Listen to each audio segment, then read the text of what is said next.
Se Deus existe, por que tem tanta maldade no mundo? Vamos de assunto leve hoje? Bom, para começar, se você não me conhece, eu sou a Jéssica Prestes e esse é o canal Prestes, seja muito bem-vindo. Você já se perguntou, ou alguém já te perguntou, tipo, tá, se Deus existe, por que é que tem tanto sofrimento, não só comigo, mas no mundo, né? Por que é que tem tanta maldade? Maldade com criança, com bicho, com idoso, enfim, tantas coisas assim. E já comecei respondendo que eu nunca tive essa dúvida, tá? Eu nunca me questionei sobre isso, não no sentido de duvidar de Deus, mas já me falaram isso. Bom, para começar, para mim, sempre foi muito óbvio que isso não é culpa de Deus, e sim culpa do pecado que tem no mundo. E o pecado, ele só entrou porque nós, seres humanos, permitimos, né? Como eu falei, eu nunca duvidei disso. Mas teve uma época numa pós-graduação que eu fiz, que eu conheci uma colega, logo no primeiro semestre, que ela não acreditava em Deus, e ela me falou que esse era o motivo, que se Deus existia, por que é que existia tanta maldade no mundo? Obviamente ali não era o momento, nem o lugar de eu ficar debatendo aquilo com ela, então eu não fiquei tentando convencer ela de nada, apenas ouvi o que ela tinha para falar, e aquilo ficou guardado em mim, eu também fiquei refletindo, né, porque algumas pessoas pensam assim, porque para mim aquilo era uma novidade, já que eu, no meu mundinho, na minha bolha, que nasci cristã, nunca tinha me questionado sobre isso, uma vez que para mim a culpa da maldade no mundo não é de Deus, e sim do diabo. Ah, Jéssica, mas Deus não é soberano? Sim, Deus é soberano, mas o mundo jaz no maligno. Através da nossa desobediência, da queda do homem, o pecado entrou no mundo. E com o pecado vem todas as consequências, vem a morte, vem a maldade.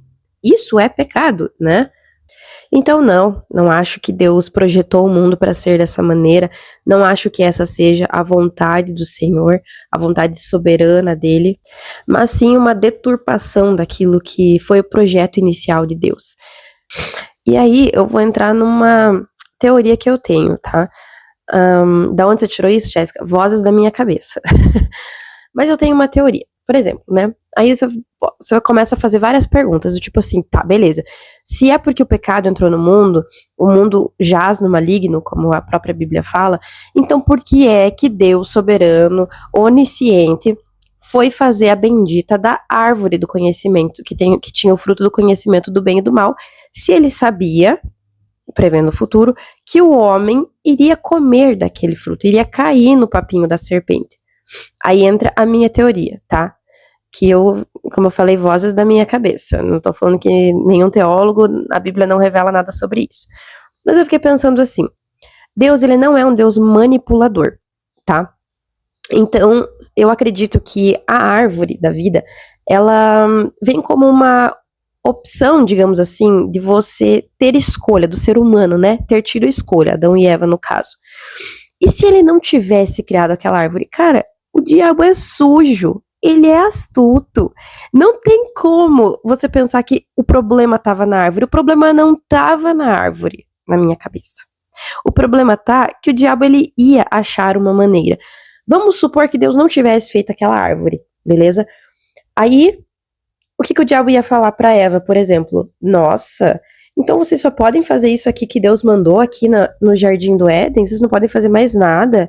Que Deus manipulador é esse? Vocês não têm vontade própria. Vocês não podem escolher o que vocês querem fazer, então é isso. Deus criou vocês para serem meros servos dele? Eu acho que o diabo podia usar essa. E aí Eva podia pensar, poxa, é verdade, né? Nossa, eu sou só uma, sei lá, um boneco na mão de Deus. Deus me criou para isso. Não, peraí. Eu também tenho as minhas vontades. E o diabo ia mostrar para ela as outras possibilidades, porque o diabo é sujo.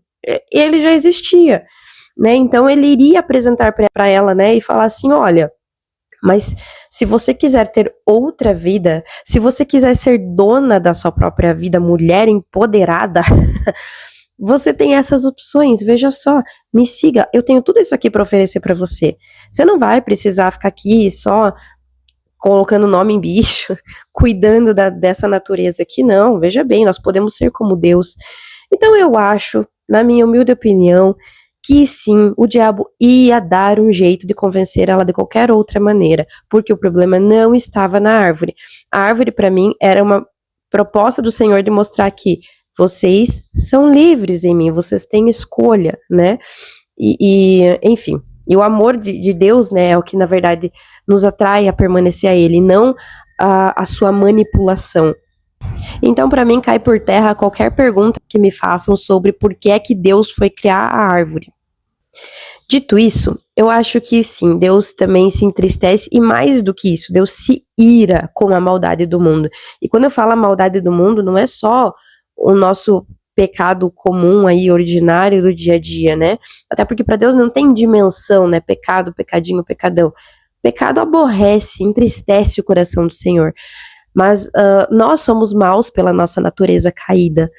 Mas tem pessoas, eu acho que eu ouvi o pastor Rodrigo uma vez falar isso, que elas não são só más, elas são cruéis, né? E aí que entra coisas que eu nem vou citar aqui para não dar gatilho em certas pessoas, mas maldades que a gente olha e fala, não, isso aqui é abominável, sabe? Não é só que é ruim, é abominável, é inaceitável.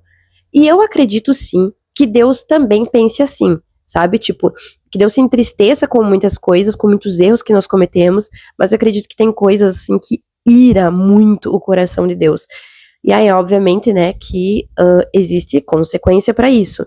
Não somente aqui na Terra, como cadeia e tudo mais, mas também, divinamente falando, né, no céu, a pessoa que não se arrepende, ela vai pro inferno, ela tem a morte eterna. E, gente, é um assunto muito complexo, tá? E muito longo para ser discutido em um vídeo. Obviamente que eu não vou ficar destrinchando isso aqui, esse foco principal sobre a entrada do pecado no mundo, porque não cabe em um vídeo, sabe? É um tema que teria que ter um debate muito mais complexo sobre isso. Mas eu quero chamar a atenção de vocês para uma situação que me fez refletir sobre isso de novo. Porque esses dias eu estava fazendo meu devocional, e aí eu tava finalizando o livro de Gênesis, estudando ali o final da história de José, não sabe? O contexto da história de José, ele que foi vendido pelos irmãos, foi dado como morto, né? E enfim, depois ele, na verdade, se tornou um líder, né? O braço direito do rei lá no Egito. E aí no finalzinho lá do texto, os irmãos, depois que Jacó morre, o pai deles morre, né? Enfim, eles se reencontram, tá? Se você não conhece a história, depois você lê Gênesis, por favor, o final lá. E aí os irmãos dele, né, com medo da vingança dele, porque agora ele era um homem poderoso, né, falam, olha, perdoa, a gente se arrependeu do que a gente fez lá no passado. E aí, José, ele tem uma atitude que é muito nobre, é uma atitude muito elegante, eu diria. Ele não se vinga dos irmãos. Ele fala assim, que tá tudo bem, que ele já tinha perdoado os irmãos. E ele fala assim, que ele entendeu que aquilo não foi sobre eles. Deus, na verdade, teve um propósito naquilo tudo, em tudo que aconteceu de ruim com José, que foi dado como escravo, foi vendido como escravo, passou poucas e boas até se tornar, né, o líder que ele se tornou. Porém, foi através de tudo isso que ele pôde futuramente ajudar o próprio povo a não morrer de fome e até a própria família, tanto que depois eles prosperaram muito na nova terra onde eles estavam, né? E por que isso me chamou atenção e me voltou para esse tema, né? Porque eu falei, nossa, mas então ele quer dizer que Deus já tinha planejado todo esse sofrimento para a vida dele, ou seja, até aquilo que a gente passa de ruim é premeditado por Deus para ser usado por uma coisa maior, ou seja, como se Deus tivesse prazer no nosso sofrimento. Eu não acho isso, tá? Eu acho que é muito maior. Eu acredito que assim, Deus, ele é tão maravilhoso, mas ele é tão maravilhoso, tão perfeito, tão poderoso, que ele consegue usar até coisas ruins que acontecem na nossa vida para transformar em bênção. Então, o que eu acho? Eu acho que a venda de José como escravo pelos irmãos não veio da vontade de Deus, tá? Não acho que Deus ficou feliz com isso e que Deus sequer queria isso para José. Isso veio do pecado, da maldade que habitava no coração dos irmãos dele por causa da inveja, dos ciúmes e tudo mais. Então isso para mim foi fruto de pecado, da maldade no coração dos irmãos.